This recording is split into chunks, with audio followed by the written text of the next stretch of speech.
Dios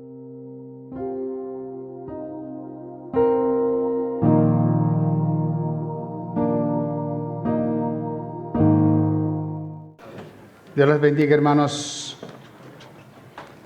Cómo es bueno alabar al Señor, cantar salmos a su nombre.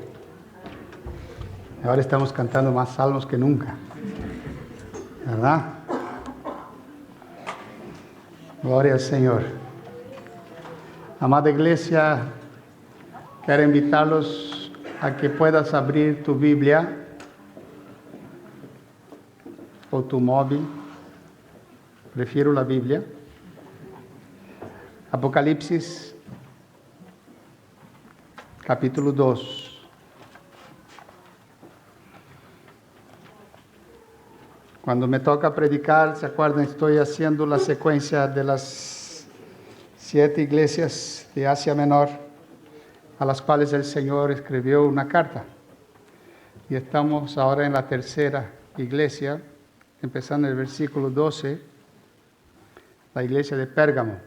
Vamos a leer la palabra del Señor. Y escribe al ángel de la iglesia en Pérgamo, el que tiene la espada aguda de 2 filos, dice esto: yo conozco tus obras, donde moras, donde está el trono de Satanás. Pero retienes mi nombre y no has negado mi fe, ni aun en los días en que Antipas, mi testigo fiel, fue muerto entre vosotros, donde mora Satanás. Pero tengo unas pocas cosas contra ti, que tienes ahí a los que retienen la doctrina de Balaam, que enseñaba a Balac a poner tropiezo entre los hijos de Israel, a comer cosas sacrificadas a los ídolos y a cometer fornicación. Y también tienes a los que retienen la doctrina de los nicolaitas, la que yo aborrezco. Por tanto, arrepiéntete, pues si no, vendré a ti pronto y pelearé contra ellos con la espada de mi boca. El que tiene oído, oiga lo que el Espíritu dice a las iglesias. Al que venciere, daré a comer del maná escondido. Y le daré una piedrecita blanca, y en la piedrecita escrito un nombre nuevo, el cual ninguno conoce, sino aquel que lo recibe. Vamos a orar. Padre, estamos una vez más en este día especial a donde tu iglesia se reúne en este lugar que fue separado, Dios, para nosotros podermos en libertad buscar tu rostro, alabarte, oír tu voz, aprender de tu palabra. Oh Dios, háblanos, Señor. Queremos reconocer muchas veces nuestra torpeza, nuestra ignorancia, nuestra limitación y entender, comprender las verdades de tu palabra, Señor. Y el peligro de nuestro corazón, oh Dios, de deturpar esta verdad y caer en engaños, oh Dios. Y necesitamos de ti. Necesitamos aprender de ti. Necesitamos gustar tu palabra, Señor. Háblanos, Señor, en esta mañana. Abre nuestro corazón para recibir tu palabra, Señor. Cada uno que tú has traído en esta mañana aquí. Habla, Señor, con nosotros. Amén. Ven con tu Espíritu Santo, Señor, ministrando en nuestra alma, mostrando, Señor amado, con esta espada, oh Dios, la realidad de nuestro corazón. Oh Dios amado, y trata con nuestra alma para que podamos ser esta iglesia gloriosa, preparada para la llegada del novio, del Cordero, del Esposo que viene a buscar su iglesia, oh Dios, para vivir toda la eternidad con ella. Ministra, Señora, mi corazón, ministra el corazón de cada uno que tú has traído aquí, Señor. Te pedimos en el nombre precioso de Cristo Jesús. Amén, Señor. Amén. Amén. Amados, hoy nos toca meditar en la iglesia de Pérgamo. Y amados, el tema que vamos a meditar hoy es sobre el peligro de la iglesia no estar firme en la doctrina de la verdad, la doctrina de la palabra de Dios. El peligro que la iglesia corre cuando ella no está firmada en la sana doctrina la verdad de la palabra de Dios. La carta a la iglesia de Pérgamo es una advertencia de Jesús a la iglesia, a una iglesia local que existió en el primer siglo en Asia Menor, llamado la ciudad de Pérgamo, pero también es una advertencia a la iglesia de todos los tiempos.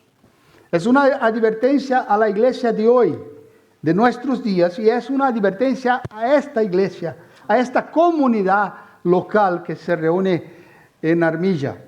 Amén. Recordando, amados, que esta carta fue dirigida a esta iglesia, pero en realidad es para mí, individualmente. No solo para nosotros como comunidad, mas para cada uno de nosotros individualmente, porque cada uno de nosotros somos la iglesia del Señor. Somos, amados, el templo del Espíritu Santo y somos la iglesia del Señor, y esta carta fue escrita individualmente para cada uno de nosotros. Al caminar por esta carta, amados, yo quiero desafiarte a que puedas evaluar tu propia vida, tu propio corazón, ¿verdad? Tu propio ser, y responder la siguiente pregunta: ¿qué clase de iglesia soy? ¿Qué clase de iglesia soy? ¿Qué clase de iglesia somos y qué clase de iglesia soy yo? Amados, vamos ver que Jesús habla a la iglesia de Pérgamo cuáles son los peligros que allí estaban sucediendo en el medio de ella. Y veremos que era una iglesia que estaba viviendo entre la verdad y el engaño, entre la doctrina verdadera y la herejía. Y estaba viviendo entre estas dos cosas. La enseñanza principal de esta carta, amados, que vamos a estudiar hoy, es cómo la iglesia del Señor puede vivir en un mundo hostil y contrario a ella, de forma a no mezclarse, a no contaminarse con los valores de este mundo, de tal manera permaneciéndose fiel a Cristo y a su palabra, a su verdad. Este es el desafío de esta carta. ¿Cómo podemos vivir en este mundo sin contaminarnos con este mundo y seguirnos siendo fiel al Señor y a su verdad y a su palabra? Como Daniel, allá en Babilonia, cuando fueron puestos a vivir en el palacio del rey y decidieron no contaminarse con las iguarías del rey. Y sabemos, los que saben la historia, sabemos cómo Dios les bendijo a ellos y ellos se tornaron más hermosos que los demás que comían de las iguarías del rey. Amados, yo quiero ver una iglesia hermosa aquí, ¿eh? Yo quiero ver una iglesia hermosa, empezando del pastor que está aquí y todas las demás, que puedan ser tan hermosos cuanto los pastores. Yo puse los demás, para que no se pongan celosos. Amados, una iglesia que no se contamina. Veremos una iglesia que pudo resistir y ser fiel a la verdad, al punto de que algunos de ellas murieron a causa de esto. Pero por otro lado dejaron ser seducidas por las mentiras de los placeres del mundo. Parece incongruente, ¿verdad? Tener victoria delante de la persecución y a la vez dejar que las mentiras, el engaño, la herejía sutiles penetraran dentro de ella y contaminaran la vida de la iglesia. Vamos a la carta. Pérgamo. ¿Qué significa el nombre de esta ciudad? El nombre de esta ciudad ya es bastante significativo. Pérgamo significa casamiento. Casamiento. Parece que la lucha allí era dejar un esposo para casarse con el mundo, ¿verdad? Esta era la lucha en aquel lugar. La carta a esta iglesia entonces nos recuerda que nosotros somos, la iglesia es la novia del Cordero, la esposa de Cristo, y no puede tener otros amores en su corazón. Pues esto sucede, amados, sucede lo que dijo el Jesús en el Sermón del Monte.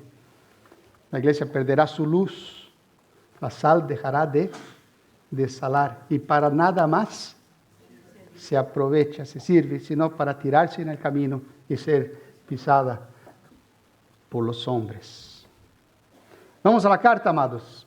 Esta carta entonces empieza en el versículo 12 diciendo, y escribe el ángel de la iglesia en Pérgamo. Ya hablamos las otras veces que esta palabra ángel no es un ángel que está arriba de la iglesia protegiendo como creen los mormones, que cada iglesia de ellos en aquella punta que tienen para arriba tiene un ángel ahí colgado o pinchado, no sé cómo estará, ¿no? Está ahí arriba protegiendo cada templo de ellos, ¿no? No es esto no existe. Esto es una herejía, ¿verdad? De una iglesia herética. Amados, el ángel es el pastor de la iglesia, el líder de la iglesia, aquel que está al frente de la iglesia. El Señor escribe a él y dice el siguiente: el que tiene la espada aguda de 2 filos, dice esto. Amados, en cada carta Jesús se presenta de una manera diferente, ¿verdad? En Éfeso, él dice que era aquel que caminaba entre los 7 candeleros. Y se acuerda cuando él dice, arrepiéntete, si no, quitaré tu luz. A la iglesia, amados, de Esmirna, él dice, el primero y el último, el que estuvo vivo y murió, o el que murió y vive, ¿no? Mejor diciendo, ¿no? Y después él promete a esta iglesia que estaba sufriendo, que ellos no verían la segunda muerte. Y a esta iglesia, él se presenta en esta carta como aquel que tiene la espada de 2 filos en sus manos. Amados, presentándose a él mismo como el juez definitivo. El juez final, definitivo, el último y gran juez, que camina firme, porque él dice también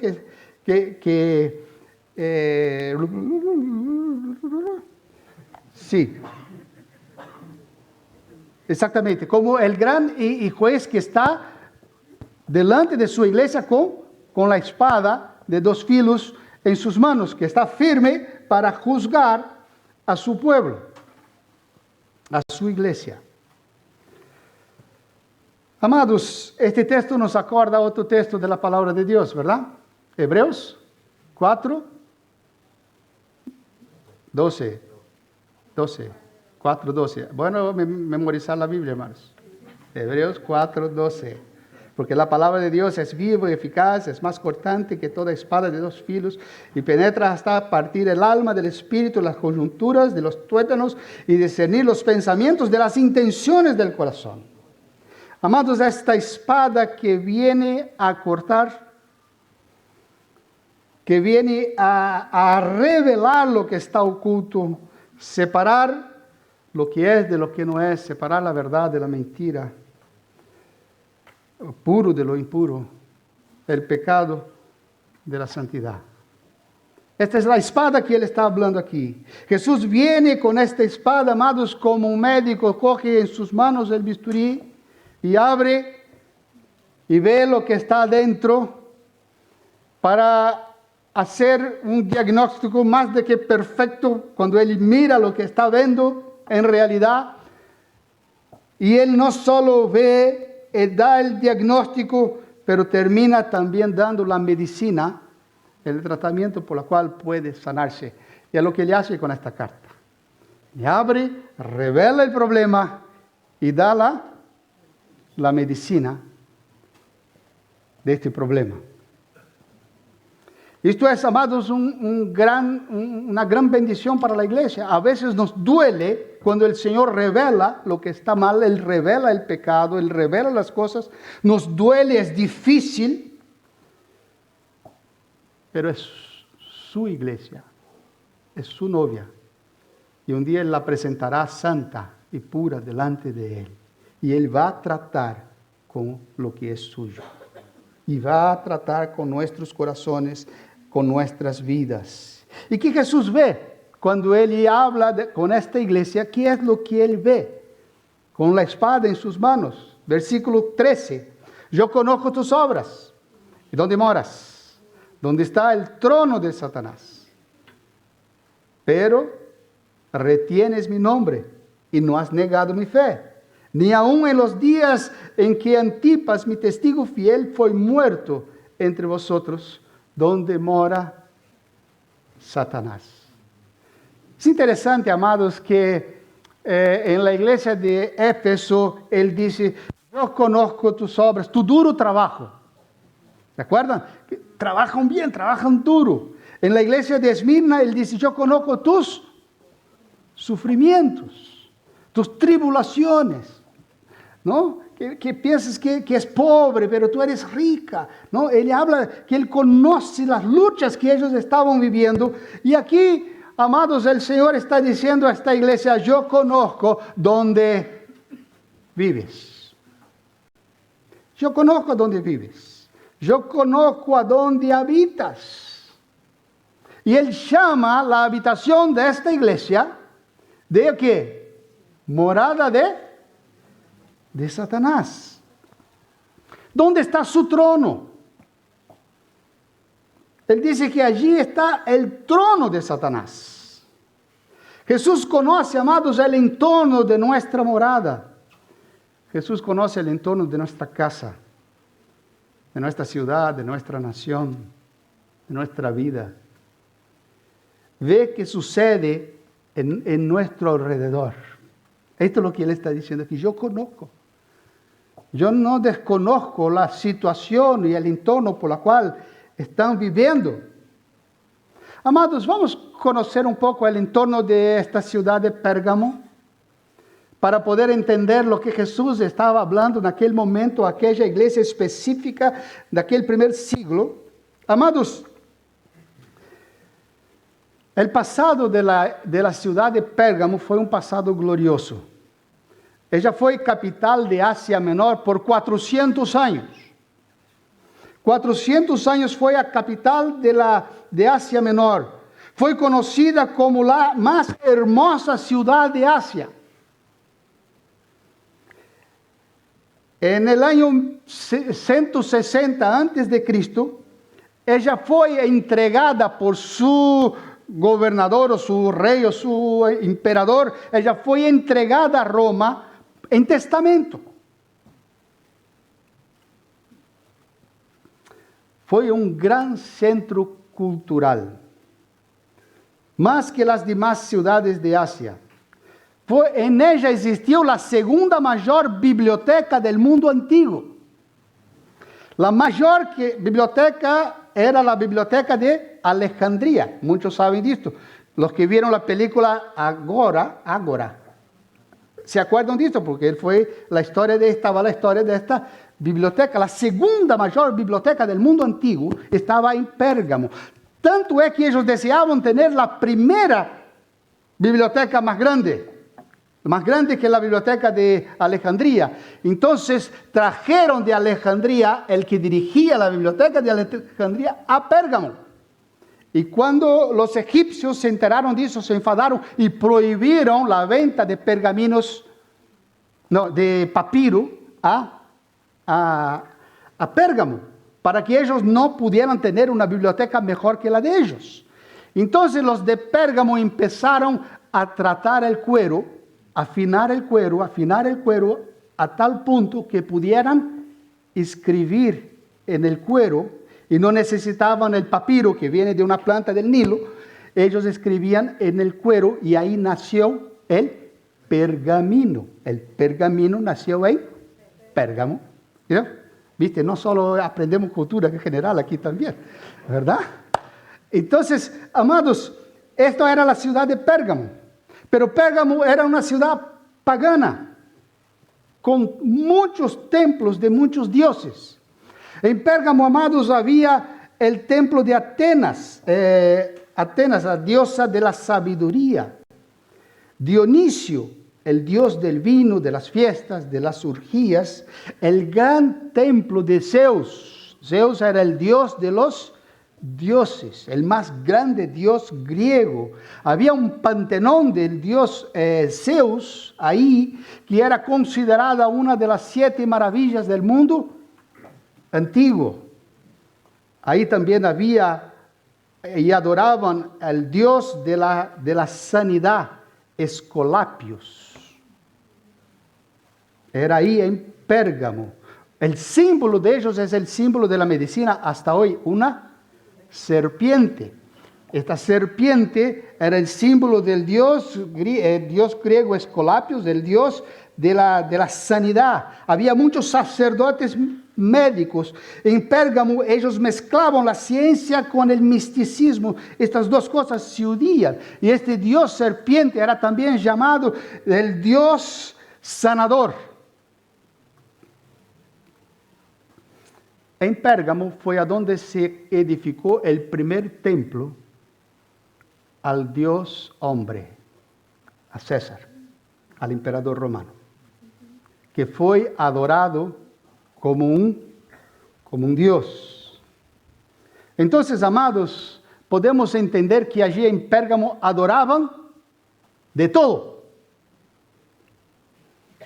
Entendiendo, amados, por qué el Señor llamaba aquel lugar de trono de Satanás. Algunos decían que era trono de Satanás, algunos comentaristas dicen que era trono de Satanás porque allí fue a donde empezaron a adorar al emperador. Otros decían porque allí estaba el panteón de Zeus. Pero una verdad, amados, allí era el trono de Satanás porque ellos adoraban todo.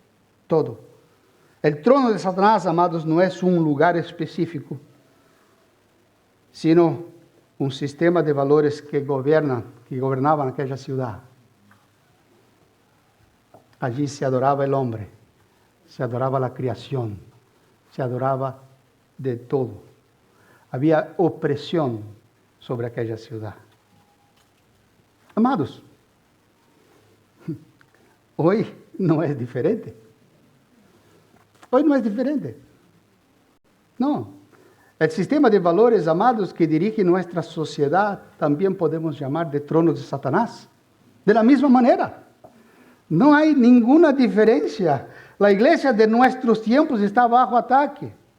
Los valores cristianos están siendo eliminados de la sociedad. De la misma manera.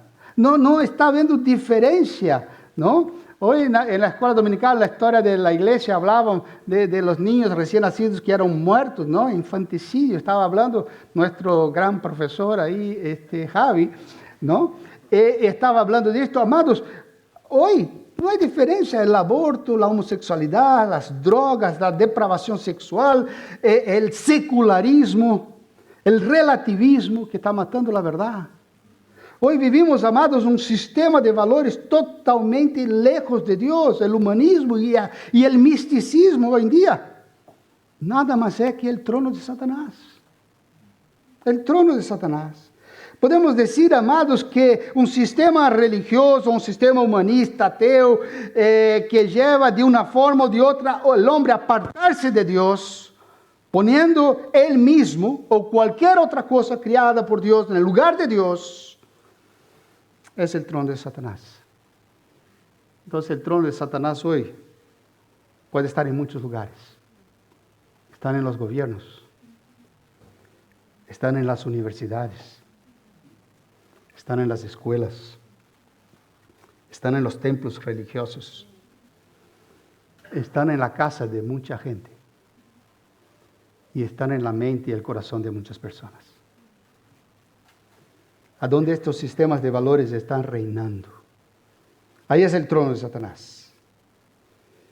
Pero Cristo, amados, no dice solo esto a esta iglesia.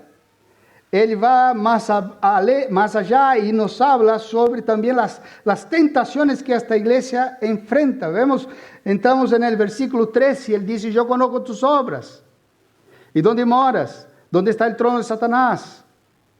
Pero retienes mi nombre y no has negado mi fe, ni aun en los días en que Antipas, mi testigo fiel, fue muerto entre vosotros, donde mora Satanás. Amados, Él nos habla de una iglesia que enfrenta grandes luchas, grande oposición, peligro de muerte. Una iglesia, amados, que levantó el nombre de Cristo y estaban dispuestos a morir por este nombre, a llegar a las últimas consecuencias a las cuales ya habían llegado, porque algunos ya habían muertos por no negar el nombre de Cristo. Ellos no negaron el nombre de Cristo y fueron perseguidos a causa de esto. Y Jesús habla a una iglesia que ha padecido por esta razón, por su fe. Una iglesia que no estaba dispuesta a decir que César era el Señor, mas que Jesús es el Señor. Y aquí cuando habla, amados, de decir que César es el Señor, era decir que César era Dios. Y ellos no estaban dispuestos a eso. ¿Sabe lo que pasaba, amados, en aquella época? Si tú declararas que César era Señor o que César era Dios, tú podrías adorar cualquier otro Dios. Tú estabas libre para adorar cualquier otro Dios si tú reconocieras que César era Dios. Entonces, los cristianos de Pérgamo no estaban dispuestos a hacerlo. No estaban. Y vemos que ellos eran capaces de morir por esto. De soportar la gran persecución. Pero Jesús no dice solo esto. Llegamos al versículo 12 y Él dice, quiero leer, amados, la versión de la nueva versión, traducción internacional, no, la versión internacional, NBI. Porque usa una mejor palabra que también en la versión en portugués también la usa, y no la Reina Valera aquí de 60. Dice, no obstante, tengo unas cuantas cosas en tu contra, que toleras, esta palabra no está en la versión de 60, que toleras ahí a los que se aferran a la doctrina de Balaam, el que enseñó a Balac a poner tropiezo a los israelitas, incitándolos a comer alimentos sacrificados a los ídolos y a cometer inmoralidades sexuales. Versículo 15. Toleras a sí mismo a los que sostienen la doctrina de los Nicolaitas. Amados, vamos a entender lo que Jesús está diciendo aquí. Amados, cuando Jesús dice que ellos toleran a la doctrina de Balaam, ¿cuál fue la enseñanza de Balaam? Él está mencionando un acontecimiento del Antiguo Testamento, del tiempo del peregrinaje, cuando Balac, el rey de los moabitas, quiere atacar, quiere destruir al pueblo de Israel y pide a un profeta que había allí de su época que a base de dinero maldijera al pueblo de Israel. Y este profeta acepta este dinero y lo va a hacer. Y en el camino no logra hacerlo. Y cada vez que él va a maldecir, él acaba bendiciendo. ¿Se acuerdan la historia, no? Y él intenta ir y él lleva un burro. Y el burro para y él lo pega de todos lados, ¿no? Y de repente el burro habla con él. Él está tan enfadado que ni se da cuenta que él está conversando con un burro, ¿no?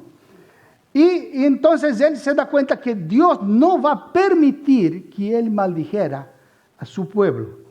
Entonces él dice a Balac que Dios era un Dios santo. Hoy cantamos mucho sobre la santidad de Dios, ¿no? Que Dios es un Dios santo y Dios mismo juzga a su propio pueblo. Entonces él dice, mira, mete en medio de ellos las mujeres de tu pueblo para que ellos cometan pecados inmorales, que ellos hagan lo que Dios prohíbe que ellos hagan, y Dios mismo castigará a su pueblo. Este fue el consejo de Balaam, ¿no? Y amados, así sucedió. Así sucedió, ¿no? Entonces, la idea de que abandonaran los principios de Dios por los deseos de sus corazones. Esta era la atracción del engaño. Que no estaba mal satisfacer los deseos del corazón. No era pecaminoso. Y él habla de la doctrina de los nicolaitas. Amados, los que estudiaron aquí la historia de la iglesia escucharon ya este nombre varias veces, ¿no? Una secta que se levantó en la iglesia del primer siglo y después cuando cerró el canon fue justamente para evitar gente que aparecía en el medio de la iglesia diciendo que tuvo revelaciones y enseñanzas que no eran basadas en la verdad, ¿no? La secta de los nicolaitas. Como decían que los cristianos eran libres, ellos podían comer cualquier cosa sacrificada a los ídolos y no seguir los consejos de los apóstoles. Podían también cometer actos de inmoralidades como los paganos. Eran como que diciendo, mira, cuanto más tú pecas, mayor es la gracia sobre la vida de ellos. Mayor es la obra de perdón de Dios. Más se revela el amor y el perdón de Dios cuanto más pecas y cometes cosas que son contra la voluntad de Dios, la palabra de Dios. La gracia se revela y el amor se revela y el perdón se revela cada vez más cuanto más vivimos en el pecado. Justamente lo que Pablo condena en la carta a los romanos. Ellos dicen, Dios perdona, no hay que tener una vida diferente del mundo. Tenemos que identificarnos con este mundo, contextualizarnos con este mundo. Así revelaremos aún más el amor de Dios. Esta idea está en medio de la iglesia hoy en día también, ¿no? No está lejos de nosotros esta idea. Esta misma enseñanza camina en medio de muchas iglesias hoy en día. Amados, la iglesia de Pérgamo era una iglesia capaz de vencer la persecución, pero estaban cayendo en la seducción del diablo, de Satanás. Y aquí aprendemos, amados, que Satanás es más peligroso en la seducción que en la persecución. Él es más peligroso en la seducción que en la persecución. Graben esto, amados. Graben esto. Jesús ve una iglesia que empieza a negociar con la verdad. Aquella iglesia era capaz de morir por Cristo, pero no resistió a pequeños engaños y ataques, mentiras, herejías, que fueron metiéndose en ellas, que alimentaban el deseo de sus propios corazones. Porque el final de toda herejía, amados, es una vida moralmente caída. El final de toda herejía es esto. Es una vida moralmente caída. Argumentos que se van formando para justificar la práctica del pecado. En otras cosas no era otra cosa que esto, eran argumentos que se iban formando para justificar. Y Jesús llama esto de doctrina. Ya había toda una base de argumentos, hasta teológicos, para justificar, continuar con estas prácticas del pecado. Y esto estaba siendo enseñado entre ellos. Seducción, tratar de casar la verdad con la mentira. Tratar de vivir con Cristo sin dejar el pecado. Porque el pecado no es tan pecado así, como si fuera posible juntar una cosa con la otra. Padre, esto no es nada nuevo. Faraón intentó hacer lo mismo con el pueblo de Israel antes de salir de Egipto. Cuando Moisés va a primera vez con él diciendo, tenemos que ir camino de 3 días al desierto para sacrificar y adorar a nuestro Dios. Él dice, hágalo aquí mismo. No tienes que salir de Egipto. Esta misma propuesta es antigua. Mira, adora a tu Dios, pero no dejes el mundo. Adora a tu Dios, pero no dejes las prácticas pecaminosas. Aprovecha las dos cosas, el placer de este mundo y tu devoción a Dios. Como si pudieras separar la vida carnal con la vida espiritual. Bueno, hay sectas así, hoy en día. Hoy en día, en Uruguay había una iglesia llamada apostólica, una denominación con cultos muy formales, y ellos creían en esto, que el cuerpo, no importa lo que se haga con el cuerpo, bien agnósticos, no importa lo que se hace con el cuerpo, tiene que alimentar el espíritu. Entonces iban al culto para alimentar el espíritu y después salían. Le encontraba el pastor de esta iglesia borracho en los bares, ¿no?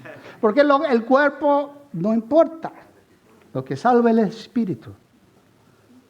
Amados, por ahí van los tiros. ¿Te acuerdas el nombre de esta iglesia? ¿De esta ciudad? Casado. Ahora la iglesia es tentada a dejar su novio y casarse con el mundo. Como si la esposa de Cristo, ella debe estar solamente enamorada de Cristo. Y no de nada de este mundo, que este mundo puede ofrecer. Algunos miembros amados de la iglesia empezaron a aceptar esta unión ilícita, pasando a vivir un engaño religioso, porque otros estaban enseñando estas cosas. Había gente en el medio de ellas que estaba enseñando que el pecado no era tan pecado, que estas cosas eran posibles, se puede. Había toda una forma de pensamiento, de orientación que seducía a la iglesia a este tipo de cosas. Entonces llegamos al versículo 14, que muestra que no era, de una manera no era toda la iglesia que había caído en esto, pero todos estaban tolerando esto.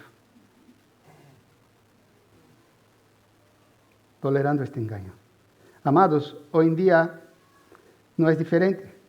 Seguro que no es toda la iglesia que ha caído en estos engaños, pero seguro que hay creyentes que sí siguen, como se dice, coqueteando con el pecado.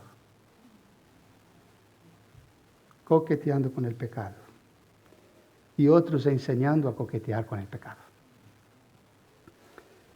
Este evangelio, amados, propuesto por ellos, no es diferente del evangelio que muchas veces vemos hoy en día, que atrae a muchos. Atrae a muchos a estas iglesias, pero apartan de Cristo. Apartan de Cristo.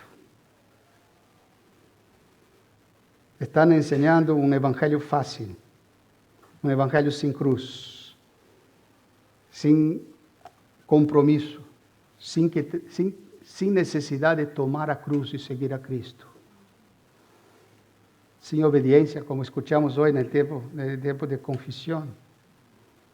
Sin obediencia. Un evangelio fácil. Como dijo un teólogo hace más de 100 años atrás, un evangelio que revela un Dios sin ira, que conduce a un hombre sin pecado para un reino sin juicio, por la ministración de un Cristo sin cruz. Un evangelio fácil, sin cambios, sin entrega. En Pérgamo, amados, algunos de la iglesia estaban de acuerdo con esto, de mezclar estas dos cosas que son totalmente diferentes. Y otros, amados, que quizás no estaban de acuerdo con esto, pero estaban tolerando esto en el medio de la iglesia. Algunos lo hacían y otros se callaban, transformando la gracia de Dios en una gracia barata, anulando el alto precio de Cristo en la cruz del Calvario.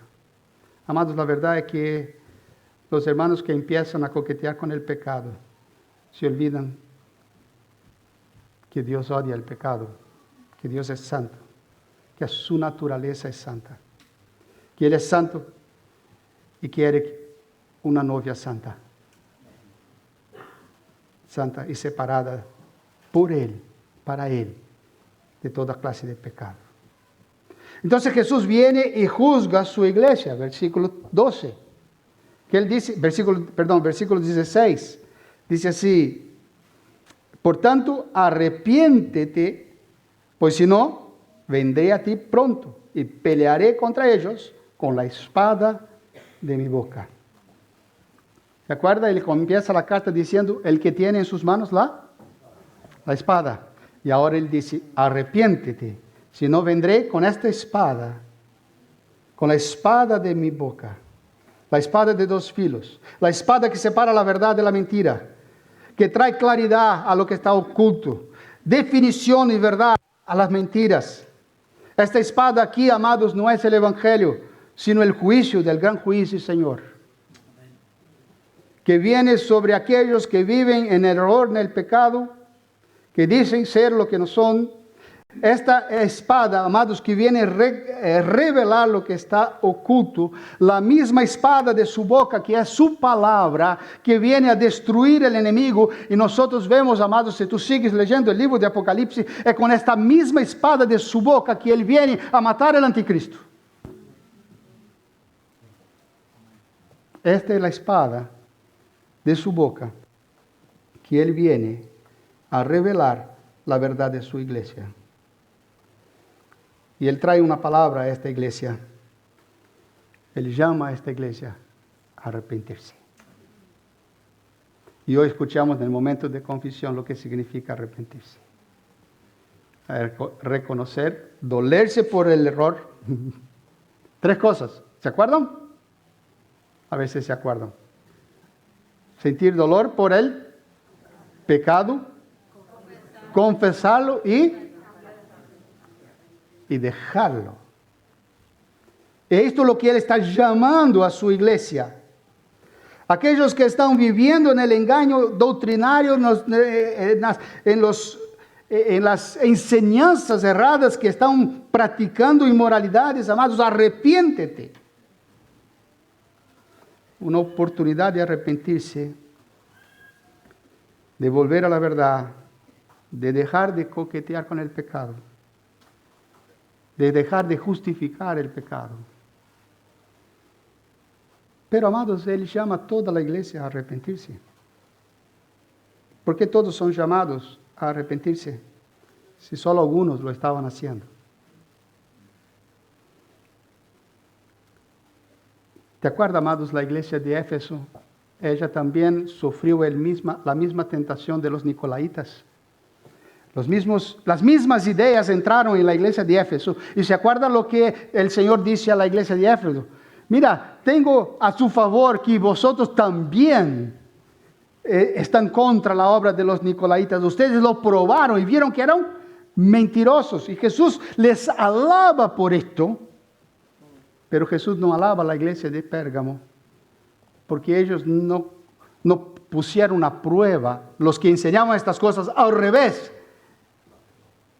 ellos dejaron que esta enseñanza estuviera en el medio de ellos.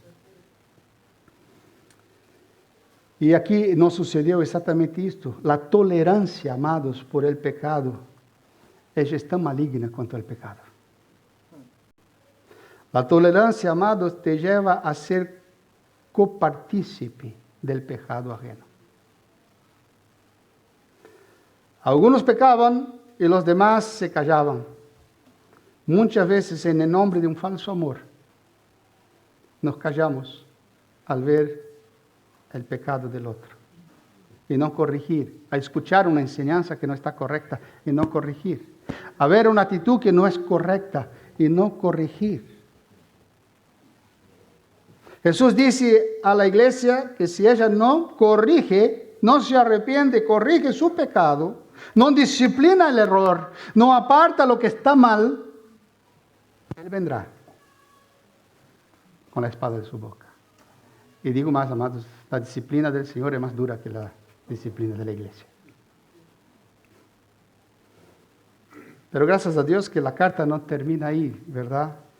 Llegamos en el versículo 17 y Él dice, El que tiene oído, oiga lo que el Espíritu dice a las iglesias. Al que venciere daré de comer el maná escondido y le daré una piedrecita blanca y en la piedrecita escrito un nombre nuevo, el cual ninguno conoce, sino aquel que lo recibe. Yo prediqué este mensaje en Lachar y hablé, bueno, después hablo de la piedrecita esta, pero comenté algunas cosas. Después de una semana una hermana solo se acordaba de las piedrecitas. Yo dije, Dios mío, no tantas cosas importantes, ¿no? Y ella fue quedarse toda la semana pensando en esta piedrecita, ¿verdad? Amados, Jesús está diciendo que Él va a premiar a aquellos que venceren. Dará de comer del maná escondido. En otras palabras, serán alimentados por el Señor y del Señor. Amados, aquí el Señor está dando una hermosa promesa a su iglesia. Él alimentará a su iglesia. La iglesia que camina en la verdad, que se aparta del pecado, será alimentada por Él. Recibirá un alimento celestial. No necesita comer de los ídolos, no necesita saciarse, no necesita gustar o desear las cosas que este mundo pueda dar. Yo tengo algo mucho más precioso que saciará tu alma. Comerá del maná de mí.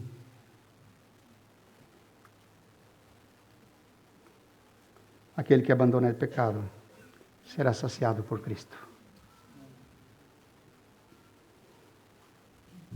Diariamente, como el maná caía en el desierto. Cada día, sin fallar. Los que se alimentan de Cristo, amados, sentarán en el banquete celestial. El banquete celestial. Comerán del alimento celestial. Los que se alimentan de Cristo no son engañados por la mesa de este mundo. No. Hay un banquete preparado para ti, amados, de parte de Cristo. Hay grosuras, hay alimento para todos aquellos que buscan una vida santa con el Señor. Él saciará tu alma. No es como este mundo ofrece, que es comida para hoy y hambre para mañana. Es un alimento que llena el alma. Y ellos recibirán, amados, una piedrita blanca. La piedrita blanca. Amados, hay muchos comentarios sobre esta piedrita blanca. Yo no voy a decir todos. Me voy a quedar con uno. Todos son bonitos. Todos son bonitos. Me voy a quedar con uno que es muy hermoso para mí. Amados, Jesús muchas veces usa cosas de la ciudad, de la época, del tiempo de la carta, cuando escribe. Nosotros vemos en las otras cartas también cosas que se hacían en la ciudad, que habían y tal. Él usa para hablar y que la iglesia pudiera entender lo que él estaba hablando. Amados, en aquella época se usaba una piedrita blanca como entrada para los grandes eventos. Como un ticket. Era la entrada para los grandes eventos, era una piedrita blanca que tenía puesto el nombre. Y con esta piedrita entonces tú tenías acceso a aquellos grandes eventos. Y Jesús dice que aquel que venciere recibirá una piedrita blanca. Y esta piedrita blanca tiene un nombre que solo conoce aquel que la recibe. ¿Sabe lo que significa esto, amados? Que es una entrada individual, personal e intransferible. Es tuya y nadie la puede usar. Es para ti. Amados, ¿qué aprendemos con esta carta? Para terminar el mensaje. Amados, ¿qué aprendemos con esta carta? ¿Te acuerdas que empezamos el mensaje preguntando qué clase de iglesia soy? Yo apuntei 3 cosas y quiero hablar rápidamente sobre ellas. Primero, como iglesia, hermanos, no basta vencer grandes luchas. Tenemos que estar atentos a las seducciones del diablo. No basta vencer grandes batallas que identificamos a veces claramente, pero tenemos que aprender como iglesia a poder vencer, estar atento a las seducciones del enemigo. Ella viene de encuentro muchas veces a los deseos pecaminosos de nuestro propio corazón. Y ahí es donde tenemos que identificar. Y a veces el propio corazón de la iglesia. Sí, como iglesia tenemos que estar atentos a esto. Ella siempre termina en perversión, depravación moral. La segunda cosa, amados, es que como iglesia debemos estar atentos al engaño que puede querer entrar a través de aquellos que no están dispuestos a obedecer la verdad. Como allí entraron, como en Pérgamo. Debemos cuidar la grey y cuidar unos de los otros. No podemos cerrar los ojos al pecado en nombre de un falso amor. No podemos. Pecado es pecado. Y debemos, amados, hablar, corregir en amor, exhortar, reprender. Así queremos caminar, amados, como iglesia. Esta comunidad quiere caminar así, queremos caminar en la verdad. Y si tú no estás dispuesto a caminar en la verdad, si tú no estás dispuesto a andar en la verdad, amados, con mucho amor, te digo, aquí no es tu lugar. Amén. Porque aquí serás confrontado. Serás corregido. Y yo doy gracias a Dios, amados, que somos más de un pastor, tenemos 3 pastores ancianos, porque nos cuidamos unos a otros. Porque cada uno que sube a este púlpito, amados, tiene que estar seguro que lo que él está hablando es la verdad. Y como iglesia tenemos que cuidar esto. ¿Cuántas son las iglesias, amados, hoy en día que están predicando cualquier cosa?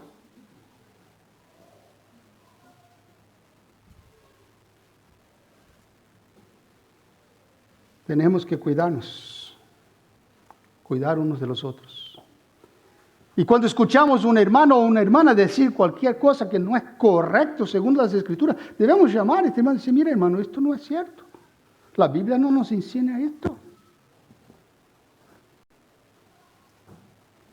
No podemos cerrar los ojos en nombre de una tolerancia. Toleramos al pecador, amados, hasta que él se convierta. Pero no toleramos el pecado.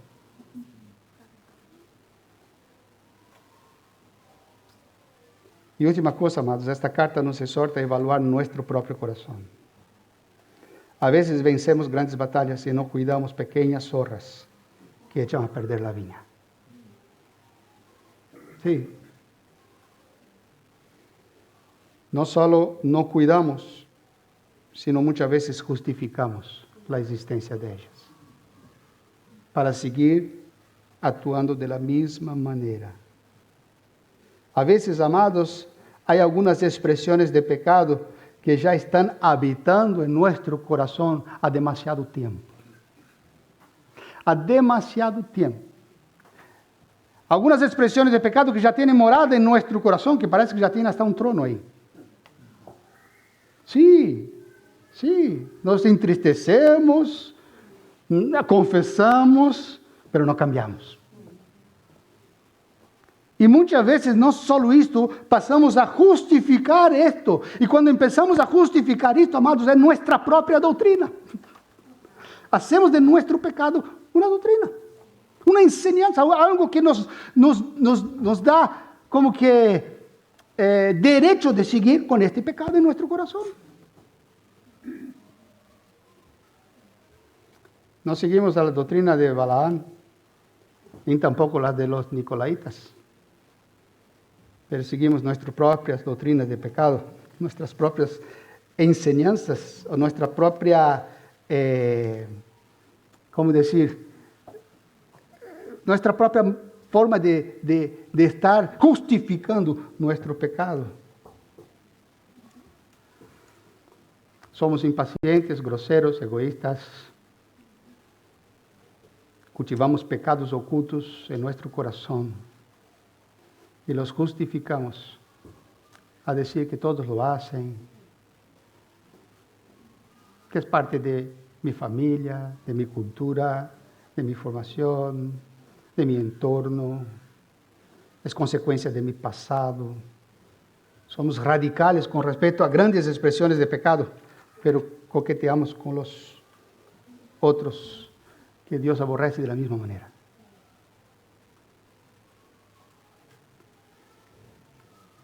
Puede que no forniquemos, pero buscamos placeres fuera de Cristo,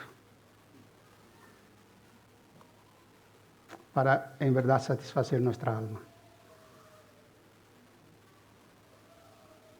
Puede que no hagamos hasta esto, pero no condenamos a otros que lo hacen.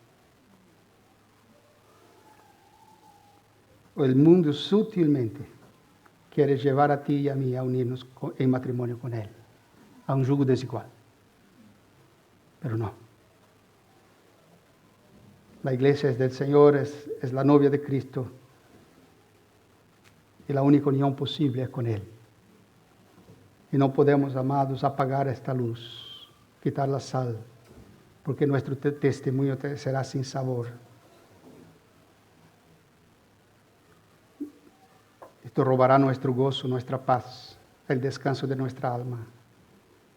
Somos la esposa del Cordero, somos la novia de Cristo y debemos vestir vestiduras blancas, santas y sin pecado.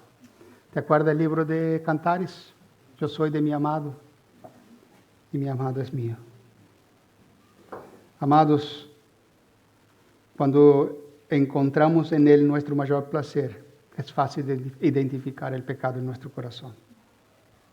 Jesús dice a su iglesia: arrepiéntete, arrepiéntete, deja el engaño, deja el pecado, deja la mentira, deja la seducción, sea firme en la oposición, pero huye de la seducción. Esto es lo que Él está diciendo en esta carta.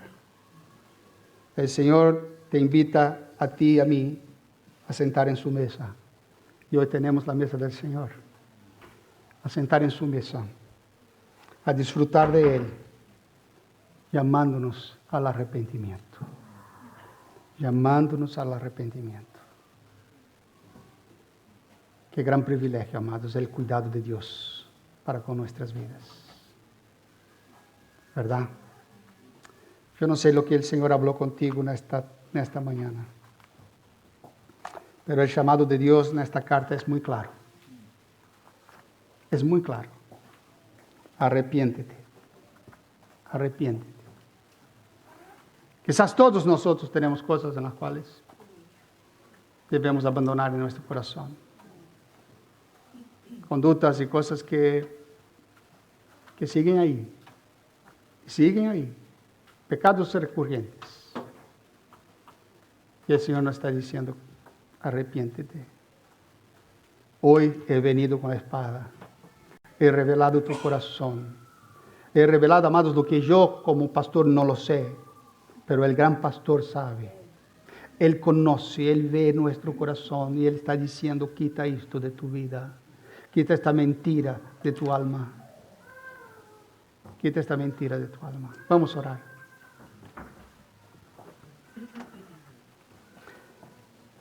Amado, responde al Señor en esta mañana. Responde al Señor. Ahora, quizás el Señor te está llamando esta mañana al arrepentimiento, a decir al Señor: deja el pecado, confiesa, abandona. Si después del culto tú quieres conversar con algún pastor, amados, venga, busca, conversa. El Señor te está mostrando cosas, pero el Señor quiere venir con la espada de su palabra para quitar cosas que solo Él puede hacerlo en nuestra vida, para que podamos realmente disfrutar de Él, comer del maná, alimentarnos de Cristo. Padre, gracias, Señor, por tu palabra. Gracias, Señor amado. Padre, tú sabes, tú conoces el corazón de cada uno que está aquí en esta mañana. Oh Dios amado, como la iglesia de Pérgamo, Dios, tú conoces esta iglesia. Tú conoces nuestras vidas. Tú conoces nuestro corazón. Padre amado, queremos pedir, oh Dios, que tú muestre, oh Dios amado, pecados que muchas veces justificamos y no abandonamos. Mentiras, oh Dios, que hemos aceptado para justificar cosas que no te agradan. Oh Dios amado, trae un profundo quebranto a nuestro corazón, Señor. Un deseo de Cristo, un deseo de comer de tu maná, Señor, de alimentarnos de Cristo, de abandonar el pecado, de abandonar placeres, oh Dios, que son mentirosos, que son pasajeros, que son engañosos, que solo hunden más nuestra vida, Señor. Toca nuestro corazón, trae quebranto, Señor, a nuestro corazón.